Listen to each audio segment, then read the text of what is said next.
Je tiens à exprimer également ma profonde gratitude à Avocats sans frontières Canada, représenté ici par Madame Assoumou, pour son appui technique et son engagement aux côtés de l'Institut national de formation judiciaire dans le renforcement des capacités des acteurs judiciaires sur les questions aussi sensibles qu'essentielles que sont les violences basées sur le genre.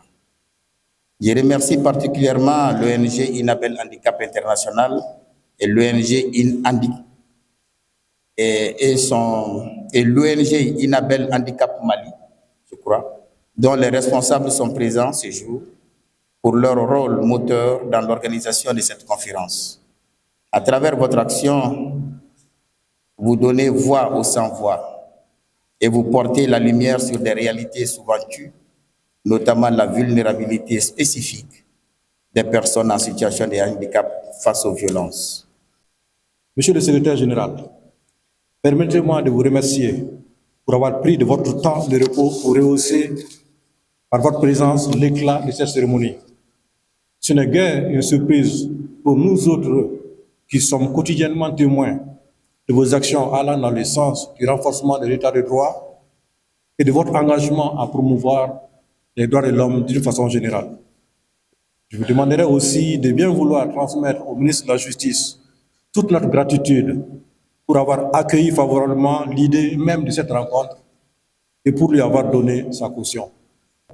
Très chers membres de la grande famille judiciaire, c'est avec une profonde émotion et d'un sentiment de responsabilité que je m'adresse à vous aujourd'hui, afin de vous faire part de l'essence même de l'ONG Inabel Handicap Mali.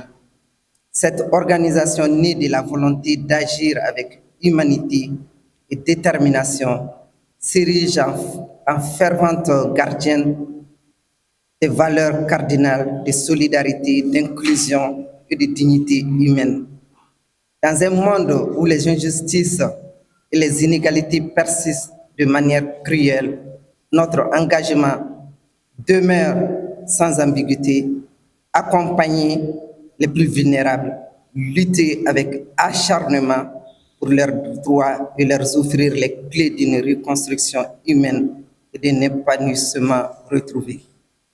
Notre action se déploie à travers plusieurs axes essentiels qui sont le fondement de notre démarche. La force juridique, communément appelée pôle juridique, véritable bras armé de la justice sociale, constitué d'anciens magistrats, d'avocats et de juristes chevronnés, œuvre sans relâche à la lutte contre l'injustice et au rétablissement des droits fondamentaux de nos concitoyens. L'épanouissement des femmes victimes de violences intrafamiliales, conjugales et intracommunautaires, ainsi que de leurs enfants, car il n'est de pire opprobre que de voir une femme dans sa dignité réduite à la peur et à la souffrance. Il est de notre devoir de leur offrir un chemin vers l'autonomie, un espoir de résilience et un avenir plus radieux. Le soutien constant aux personnes en situation de handicap et plus largement aux personnes vulnérables, afin qu'elles puissent accéder à une pleine inclusion sociale et professionnelle. Toutes ces actions s'appuient sur un accompagnement administratif, juridique et médical visant à favoriser l'intégration effective de ces populations dans la société. Nous saluons le passage, Monsieur le ministre de la Justice qui n'est pas là aujourd'hui, des droits de l'homme et garde des Sceaux, et sa collègue de la promotion de la femme, de l'enfant et de la famille, qui bien évidemment qui n'est pas là aussi, pour leurs engagements pour la cause de la justice sociale et à travers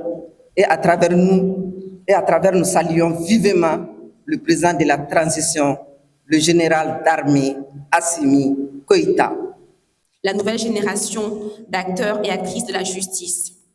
Vous êtes appelés à incarner une justice moderne, humaine et résolument tournée vers la protection des plus vulnérables. Nous sommes réunis aujourd'hui pour discuter d'un enjeu crucial, trop souvent relégué au second plan, la lutte contre les VBG. Ces violences constituent une atteinte grave à la dignité humaine, mais aussi un frein direct au développement économique, social et politique d'un pays. Et justement, le nouveau code pénal du Mali, adopté récemment, marque des avancées majeures et historiques. Il vient combler de nombreuses lacunes juridiques et doter le système judiciaire de nouveaux outils pour mieux protéger les victimes et sanctionner les auteurs. Parmi ces innovations, nous avons par exemple l'introduction du genre. Cette reconnaissance juridique permet enfin de nommer et de qualifier les discriminations faites à l'endroit des femmes, la criminalisation de l'harcèlement sexuel, par exemple, une définition plus large du viol, l'introduction du féminicide et un article assez important sur l'agression sexuelle. Ces changements ne sont pas uniquement juridiques, ils traduisent un engagement clair de l'État malien pour la justice de genre. Mais leur efficacité dépendra de vous. Car oui, vous êtes les relais essentiels de cette réforme. Vous serez en première ligne pour défendre et faire appliquer l'esprit de cette nouvelle loi et pour en garantir le respect. Chers invités, c'est à la fois un honneur et un plaisir pour moi de prendre la parole devant cette auguste assemblée au nom du ministère de la Promotion de la Femme, de l'Enfant et de la Famille pour vivre avec vous cette journée tant attendue. Mesdames et messieurs, il y a peu, je veux rappeler le 13 décembre 2024, nous nous réjouissons tous de l'adoption du Code pénal et du Code de procédure pénale nouveau. Ça a été le fruit de longues années de combat pour que cela soit. Aujourd'hui, cette journée, avec l'organisation de cette journée, je peux fonder l'espoir que, au sortir de cette salle, nous allons commencer à penser, à réfléchir sur la possibilité d'intégrer, n'est-ce pas, les modules VBG dans le curricula de l'Institut national de formation judiciaire, Maître Demba Diallo. Mesdames et messieurs, la problématique des VBG est telle que de 2023 à 2024, nous sommes passés de 15 993 cas de VBG à 22 777 cas de VBG. Cela voudrait dire que chacun de nous doit se sentir concerné par cette question de violence basée sur le genre. Marquant l'ouverture de la formation à l'endroit des auditeurs de justice et des greffiers stagiaires sur le nouveau code pénal, focus sur les infractions relatives aux violences basées sur le genre. Il m'a aussi demandé de rappeler l'importance que les autorités attachent à la problématique des infractions relatives aux violences basées sur le genre. Comme vous le savez, après l'exploration de vastes chantiers législatifs, le ministère de la Justice et des Droits de l'Homme, en adoptant le Code pénal, le Code de procédure pénale, deux textes majeurs qui, par leur richesse, leur variété, leur densité et leur ancrage à la fois dans la prise en compte de notre réalité quotidienne, socio-économique et de nos engagements internationaux, marqueront des générations et des générations de professionnels de droit, voire tout court de juristes. C'est pourquoi ces codes sont qualifiés de textes générationnels.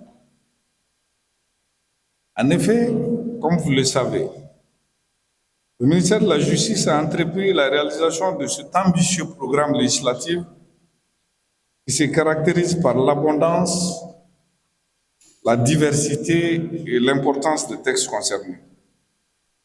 Parmi les textes retenus figure le Code pénal, texte qui, depuis l'indépendance, n'a été relu qu'une seule fois, précisément en 2001, alors même qu'il constitue la première source à la fois du droit processuel et du droit répressif. Ces violences touchent, cela a été rappelé par le représentant du ministère de la Promotion de la femme, de l'enfant et de la famille, de nombreuses femmes et filles avec des conséquences dévastatrices sur leur santé, leur bien-être et leur sécurité. Il était donc devenu crucial de continuer à travailler ensemble pour les prévenir, protéger les victimes et garantir leur accès à la justice et à des services de qualité.